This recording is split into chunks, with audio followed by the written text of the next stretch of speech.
The Holy Bible is one of the most sophisticated books I've come across. Thanks to this man, Moses Maimonides, who was an ancient Hebrew scholar of the Middle Ages, he basically explained if you don't interpret Scripture within a scientific framework, you're going to misinterpret it altogether. So one of the things that we're going to cover today is some of the mathematical genius that's embedded within the Bible. So one of the key verses is in the book of Daniel, chapter 5, verse 26. This is the interpretation of the thing, Mene. God hath numbered thy kingdom and finished it. So the universe is basically a subject to the construct of math. Math is a very important aspect or tenet within the architecture of the universe. There's another important tenet, that God is light. So in 1 John chapter 1 verse 5, it basically says that God is light. So the Holy Bible is basically explaining that the Bible is a book about the science of light, and light is angle dependent. So for instance, if you're in the northern hemisphere, in the far reaches of the northern hemisphere, like in Canada where I live, in the wintertime we see the sun, but the sun is not at an angle high enough in the sky to sustain life. Not until the sun rises to a point where we reach spring in the months of March and April does the sun have an influence over the desolate winter landscape. And the angle is sufficient enough for that life can begin to flourish again, can spring forth from the ground and blossom and flourish and so on and so forth. So angle is very important, as well as light.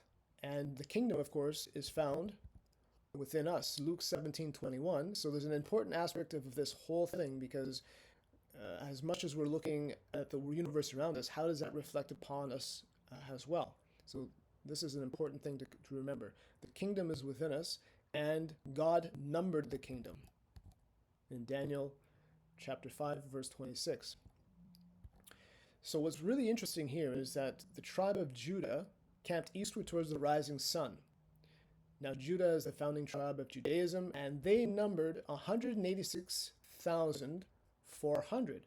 So 186,400 is the speed of light in miles per second. Now, that's very interesting. How did they know what the speed of light was at that time? Evidently, there was advanced intelligences that went into the science that's embedded within the Bible.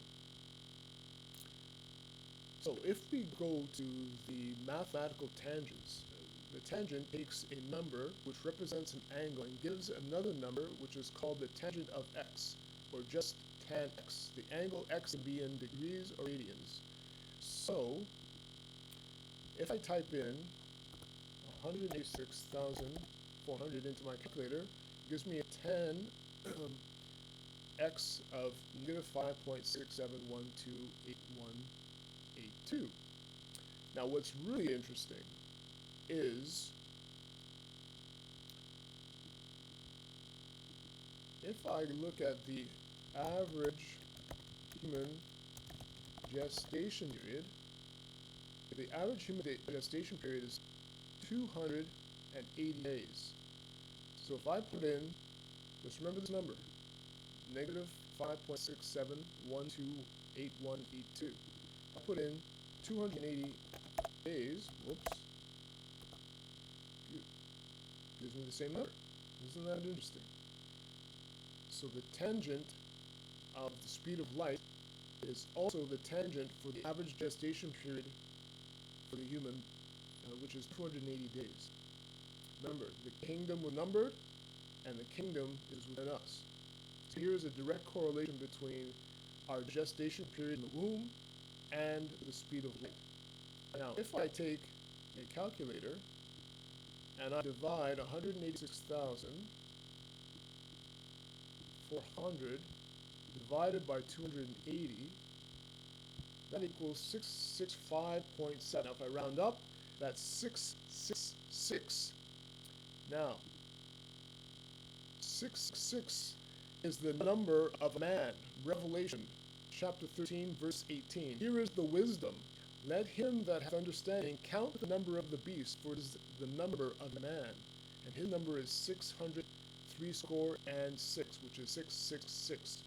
Of course, if you look at that number scientifically, the carbon atom, has 6 electrons, 6 protons, and 6 neutrons.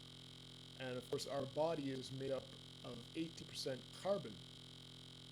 18 in Hebrew is chai, which means alive.